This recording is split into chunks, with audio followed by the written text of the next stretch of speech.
अस्सलामुअलैकुम students. In this video हम discuss करेंगे कि सिंप्लीफिकेशन ऑफ एक्सपोनेंट्स हम कैसे करते हैं, या इन अदर वर्ड्स कि किसी ऐसी एक्सप्रेशंस जिसके अंदर एक्सपोनेंट्स आ रहे हों, जिनको हम एक्सपोनेंशियल एक्सप्रेशंस भी कहते हैं, उनको हम कैसे सिंप्लीफाई कर सकते हैं। चलें स्टार्ट करते हैं।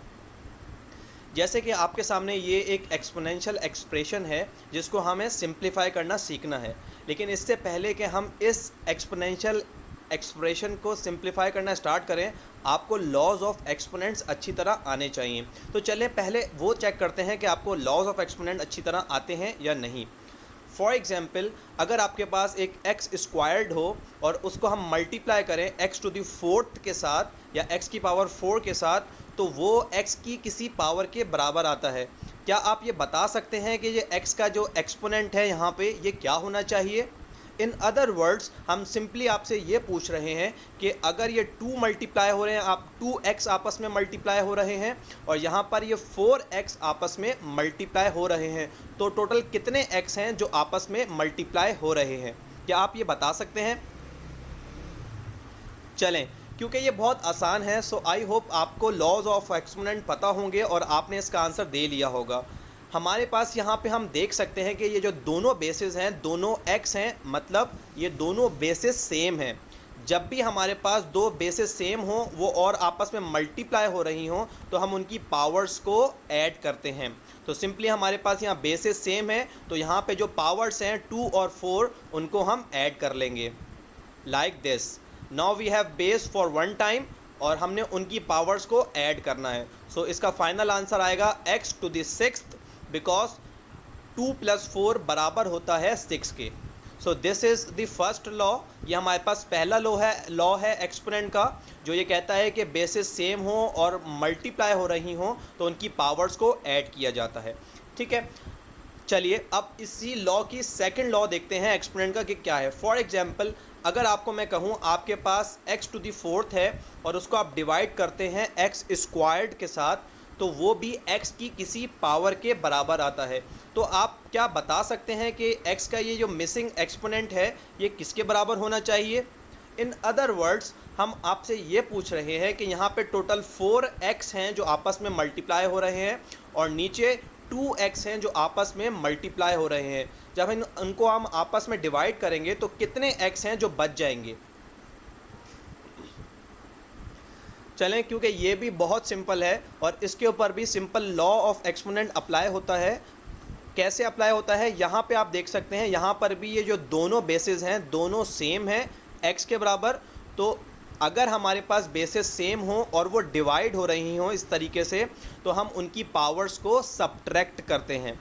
तो यहाँ पर पावर्स हैं 4 और 2, तो हम इनको सब्ट्रैक्ट करेंगे लाइक दिस।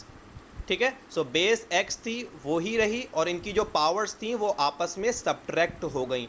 तो हमारे पास फाइनल आंसर आएगा x स्क्वायर्ड, क्योंकि 4 - 2 = 2। ठीक है, सो ये हमारे पास सेकंड लॉ हो गया एक्सपोनेंट का। अब हम इन दोनों लॉ को यूज़ करके कुछ एक्सपोनेंशियल एक्सप्रेशंस को सिंप्लीफाई करेंगे। लेकिन अगर आप ये जानना चाहते हैं कि ये लॉज ऐसे क्यों काम करते हैं, इनके पीछे क्या रीज़न है, तो डिस्क्रिप्शन में मैंने 2 वीडियोस के लिंक दिए हैं, एक मल्टीप्लिकेशन ऑफ पावर्स के नाम से और एक डिवीजन ऑफ पावर्स के नाम से।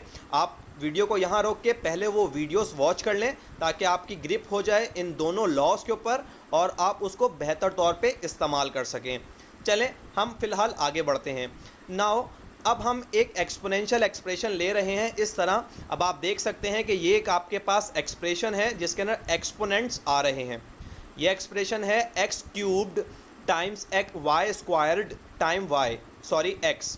तो ये एक एक्सप्रेशन है और क्योंकि इसके अंदर मल्टीप्लिकेशन आ रही है, तो सिंपली हम अपनी ये वाला लॉ है जो मल्टीप्लाइंग एक्सपोनेंट्स की बात करता है, हम उसको यूज़ कर सकते हैं। चलें देखते हैं कैसे। हमारी जो इस एक्सप्रेशन की पहली टर्म है विच इज़ x³ और इसकी जो आखिरी टर्म है विच इज़ x, आप देख सकते हैं इन दोनों की बेसिस सेम है x के बराबर। इसका मतलब है कि हम इनकी पावर्स को ऐड कर सकते हैं। ठीक है, सो चलें करते हैं हम इसको। हमने यहाँ से x³ को ले लिया और यहाँ पे जो ये सेकंड टर्म है सेम बेस वाली, आप देख सकते हैं इसके ऊपर कुछ एक्सपोनेंट नहीं है। तो किसी भी बेस के ऊपर अगर एक्सपोनेंट ना हो तो क्या उसका मतलब ये होता है कि वहाँ पर ज़ीरो है? नहीं, उसका मतलब ये होता है कि वहाँ पर एक्सपोनेंट 1 है। बिल्कुल उसी तरह जिस तरह डिनोमिनेटर में 1 हम मेंशन नहीं करते, इसी तरह हम एक्सपोनेंट में भी 1 मेंशन नहीं करते। तो ये वाली टर्म हमने ले ली एक्स क्यूब्ड, और इस वाली टर्म का पावर है 1, तो हम 1 को लाके ऐड कर देंगे। हमने ऐड क्यों किया? क्योंकि बेसिस सेम थी, और हम यहाँ लॉ में देख चुके हैं जब भी बेसिस सेम हो तो उनकी पावर्स को ऐड किया जाता है। तो हमने यहाँ पे इन दोनों टर्म्स की बेसिस सेम थी, तो इन दोनों की पावर्स को ऐड कर दिया। ठीक है, अब हमारे पास ये एक और टर्म है इस एक्सप्रेशन के अंदर विच इज़ वाई स्क्वायर्ड, तो उसका हम कुछ नहीं कर सकते, तो हमने इसको ऐसे ही कॉपी कर दिया। ठीक है, आई थिंक हमने अब प्रॉपर्टी अप्लाई करके प्रॉपर्टी का काम कर लिया है। अब हम उसको हटा सकते हैं और अब हम सिंपली इसको सिंप्लीफाई करेंगे। तो हमने सिंप्लीफाई किया तो हमारे पास फाइनल आंसर आया ये, क्योंकि 3 + 1 बराबर होता है 4 के। ठीक है, सो अब आप देख सकते हैं ये जो 3 टर्म्स वाली एक्सप्रेशन थी हमारे पास, उसको हमने 2 टर्म्स में सिंप्लीफाई कर लिया है इस प्रॉपर्टी को यूज़ करके। ठीक है, सो अब चलें इसी से एक और प्रैक्टिस करते हैं और एक और एक्सप्रेशन लेते हैं इस तरीके की। अब ये एक्सप्रेशन है x⁴ times Y squared divided by X squared times Y. ठीक है, अब हमें अगेन इसको सिंप्लीफाई करना है, तो हम अगेन इसके ऊपर काम करते हैं। आप देख सकते हैं इसके अंदर भी बेसिस कुछ सेम है, जैसे कि ये दोनों बेसिस सेम है और ये दोनों बेसिस भी आपस में सेम है। ठीक है, सो अगेन हम देख सकते हैं बेसिस सेम है और ये आपस में डिवाइड हो रही हैं जो सेम बेसिस हैं। इसका मतलब है हम ये वाली लॉ को अप्लाई कर सकते हैं जहाँ पे सेम बेसिस की डिवीज़न की बात है। ठीक है, तो चलें इसको अप्लाई करते हैं और इसको सिंप्लीफाई करना स्टार्ट करते हैं। ये हमारे पास पहली बेस है जो सेम है, तो और जब भी हमें पता है लॉ हमें ये कह रहा है कि अगर बेसिस सेम हो तो उनकी पावर्स को माइनस करते हैं। तो ये दोनों बेसिस x हैं, इन दोनों की पावर्स हैं 4 और 2, हम इनको माइनस करेंगे।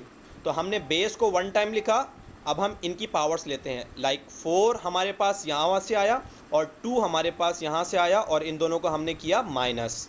ठीक है, अब सिमिलरली हम जाएंगे, ये दोनों बेसिस भी हमारे पास सेम है, आप देख सकते हैं, और इनकी पावर्स को भी हम सब्ट्रैक्ट करेंगे। क्यों? क्योंकि ये भी डिवाइड हो रहे हैं। अगेन नीचे कुछ पावर नहीं है, लेकिन हम ये बात डिस्कस कर चुके हैं कि जब भी कुछ एक्सपोनेंट मेंशन ना हो इसका मतलब है कि वहाँ पर 1 मौजूद है।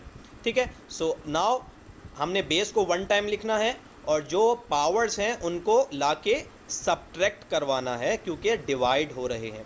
ठीक है, सो अब हमने लॉ अप्लाई कर लिया। अब हम सिंप्लीफाई करेंगे, तो x हमारे पास है, इसको सिंप्लीफाई करके आंसर आएगा 2 - 1 = 2, और सिमिलरली y हमारे पास है, इसको सिंप्लीफाई करेंगे तो 2 - 1 = 1। तो हमने सिंप्लीफाई कर लिया और हमने यहाँ पे ये चीज़ देखी थी कि जब भी पावर 1 हो तो उसको मेंशन करना ज़रूरी नहीं होता, तो हमारे पास पावर 1 आ रही है तो हम इसको मेंशन नहीं करेंगे।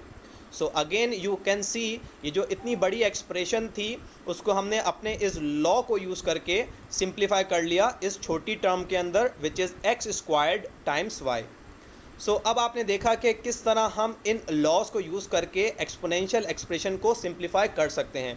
तो चलें अब वापस चलते हैं अपनी उस एक्सप्रेशन की तरफ जिससे हमने इस वीडियो को स्टार्ट किया था। तो क्या अब इन दोनों सवालात को देखने के बाद आप इस एक्सप्रेशन को सिंप्लीफाई कर सकते हैं? और ये बिल्कुल वैसे ही सॉल्व होगा जैसे हमने अभी लास्ट क्वेश्चंस को सॉल्व किया है। वहाँ पर हमारे पास सिंपल x आ रहा था बेस में, यहाँ पर हमारे पास बेस में पूरा एक्सप्रेशन आ रही है a + 2b, लेकिन ये सिंप्लीफिकेशन वैसे ही होगी। सो आई रिकमेंड कि आप वीडियो को पॉज कीजिए और पहले इसको खुद से सॉल्व करके ट्राई कीजिए। चलें, आई होप कि आपने ट्राई किया होगा। अब आप इसके सॉल्यूशन को मैच कीजिएगा कि ये आपने सॉल्व किया है वो ठीक है, और मुझे उम्मीद है कि वो ठीक होगा। चलें, यहाँ पे हम देख सकते हैं कि ये दोनों बेसिस सेम हैं और उसी तरह ये दोनों बेसिस भी आपस में सेम हैं। इसका मतलब है कि हम लॉ ऑफ एक्सपोनेंट यूज़ कर सकते हैं, और क्योंकि यहाँ पे डिवीज़न हो रही है आपस में सेम बेसिस की, तो इसका मतलब है कि again we are going to use this law of exponent. ठीक है, चलें स्टार्ट करते हैं।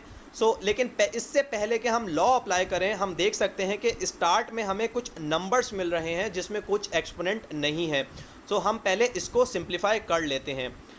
20 डिवाइड हो रहा है -5 के साथ, -5 के साथ, तो हम इसको कैंसिल कर सकते हैं, तो कैंसिल कर देते हैं। और ये आपको अच्छी तरह आता होगा कि 20 को जब -5 के साथ डिवाइड किया जाता है तो आंसर आता है -4। ठीक है, सो हमने नंबर्स को पहले सॉल्व कर लिया। अब हम अपने एक्सपोनेंट की मदद से, लॉज ऑफ एक्सपोनेंट की मदद से इसको भी सिंप्लीफाई कर लेंगे। जैसे कि हम इस वाली बेस से स्टार्ट करते हैं, चाहे x हो या पूरी एक्सप्रेशन हो, उसको हम पूरा बेस ही कंसिडर करेंगे। और ये वाली बेस इस वाली बेस से सेम है, तो इनकी पावर्स के हम बेस को 1 टाइम लिखेंगे और इसकी पावर्स को आपस में क्या करेंगे, हम सबट्रैक्ट करेंगे, क्योंकि बेसिस आपस में डिवाइड हो रही हैं और ये वाला लॉ अप्लाई हो रहा है। ठीक है, सो फर्स्ट हमारे पास पावर 5 और सेकंड पावर 2, इन दोनों पावर्स को हमने सबट्रैक्ट करना है, माइनस करना है। सिमिलरली ये सेकंड बेस है हमारे पास जो सेम है, which is 3c minus D. ठीक है, सो अगेन यहाँ पे हमारे पास बेसेस डिवाइड हो रही हैं, तो हमने बेस को 1 टाइम लिखा और इनकी जो पावर्स हैं 7 और 3, उनको लाके माइनस में लिख देंगे, लाइक दिस। ठीक है, सो हमने, आप देख सकते हैं, इस लॉ को इस वाली बेस पे भी अप्लाई किया और इस वाली बेस के ऊपर भी अप्लाई किया। अब हमारे पास लॉ अप्लाई हो चुका है, अब हमें सिर्फ सिंप्लीफाई करना है इसको, और वो हम इस तरह कर सकते हैं। ओके, सो ये हमने सिंप्लीफाई कर लिया इसको। अब हम देख सकते हैं कि जो 5 - 2 था, ये सिंप्लीफाई होकर सिंपल 3 आंसर आया, और ये जो 7 - 3 था, ये सिंप्लीफाई होकर आंसर आया आपके पास 4। So now you can see कि ये इतनी बड़ी जो एक्सप्रेशन थी, एक्सपोनेंशियल एक्सप्रेशन, उसको किस तरह हमने सिंप्लीफाई किया इन लॉस को यूज़ करके। सो नाउ आई होप कि आप इन दोनों लॉस को अच्छी तरह यूज़ करना सीख गए होंगे और आप बेहतर तौर पे इनकी प्रैक्टिस कर सकते होंगे। So thank you so much for watching my video.